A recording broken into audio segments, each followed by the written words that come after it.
શ્રી ગણેશાય નમઃ। જય શ્રી કૃષ્ણ મિત્રો, સ્વાગત છે તમારું આપણી ગુજરાતી ભક્તિ માર્ગ ચેનલમાં। આજે આપણે જાણીશું દરવા વદ પક્ષની શરૂ થતા પિતૃદેવો શ્રાદ્ધ પક્ષના 15 દિવસમાં શું ના કરવું જોઈએ જેથી પિતૃઓ ક્રોધિત ના થાય। હિન્દુ ધર્મના દરેક મનુષ્ય પોતાના પિતૃઓની પૂજા કરે છે, કાગવાસ અથવા પિંડ દાન આપે છે। આ વર્ષ 2025 માં 7 સપ્ટેમ્બરથી 21 સપ્ટેમ્બર સુધી ચાલે છે। આ દરમિયાન લોકો પોતાના પિતૃની તિથિ અનુસાર પિતૃઓની શાંતિ માટે શ્રાદ્ધ કર્મ તથા વિદ્યાવાન બ્રાહ્મણ સાથે તર્પણ વિધિ કરાવે છે અથવા કરવામાં આવે છે। હિન્દુ ધર્મ ના પુરાણ અનુસાર પિંડ દાનની પૂજામાં કોઈ પણ પ્રકારની ભૂલ કે ખરાબ કર્મ અથવા તકેદારી વગર કામ કરવાથી પિતૃઓ તેની ઉપર નારાજ રહે છે।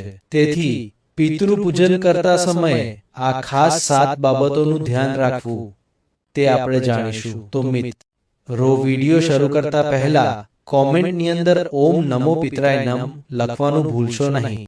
પિતૃદેવોના પૂજન અને તર્પણ સમયે આ વાસણોનો ઉપયોગ કરશો નહીં। બ્રહ્માણી દ્વારા શ્રાદ્ધ વિધિ સમયે ભૂલથી પણ લોખંડની ધાતુ વાસણનો ઉપયોગ ના કરવો। લોખંડ ના વાસણનો ઉપયોગ કરવાથી ઘરના તથા પરિવાર પર અશુભ અસર પડે છે, માટે શ્રાદ્ધ પૂજન વખતે તથા કાગવાસ સમયે તાંબા, પિત્તળ અથવા લોખંડ સિવાય અન્ય ધાતુનો ઉપયોગ કરો। તમારા પિતૃપક્ષના શ્રાદ્ધના દિવસે તમે શરીર પર તેલ કે કોઈ પણ સુગંધિત વસ્તુઓને ઉપયોગ ના કરો અને એ દિવસે પારકા ભોજન એટલે બીજા કોઈના ઘરનું ભોજન ગ્રહણ ના કરો। આ 15 દિવસ સમય દરમિયાન પિતૃઓનું આત્માની શાંતિ અને શુદ્ધિ માટે પૂર્વજોને યાદ કરવામાં આવે છે તથા તેમની પૂજા પણ થાય છે। એટલે આ સમય પરિવારમાં એક પ્રકારનું શોકનું વાતાવરણ કહેવામાં આવે છે। ધાર્મિક માન્યતાઓ અનુસાર આ સમય દરમિયાન કોઈ પણ શુભ કાર્ય કે નવી વસ્તુનું ખરીદી ના કરવી। પૂજન કે તર્પણ ના દિવસે તમારા આંગણે જો ભિખારી કે કોઈ ભૂખ્યો આવે તો તેનો ભોજન કરાવો અને જો કૂતરો, બિલાડી, કાગડો વગેરે પશુ પક્ષીઓને ભોજન આપો તથા તેમને મારવા કે અપમાન ન કરવું જોઈએ।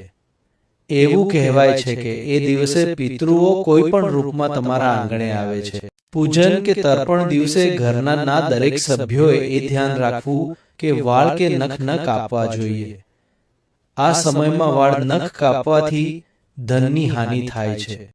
પિતૃપક્ષમાં પિતૃઓને કાગવાસ માટે ઘરમાં બનાવેલા સાત્વિક ભોજન તથા એક ભાગ ગાય એક ભાગ કૂતરા માટે કાઢવો।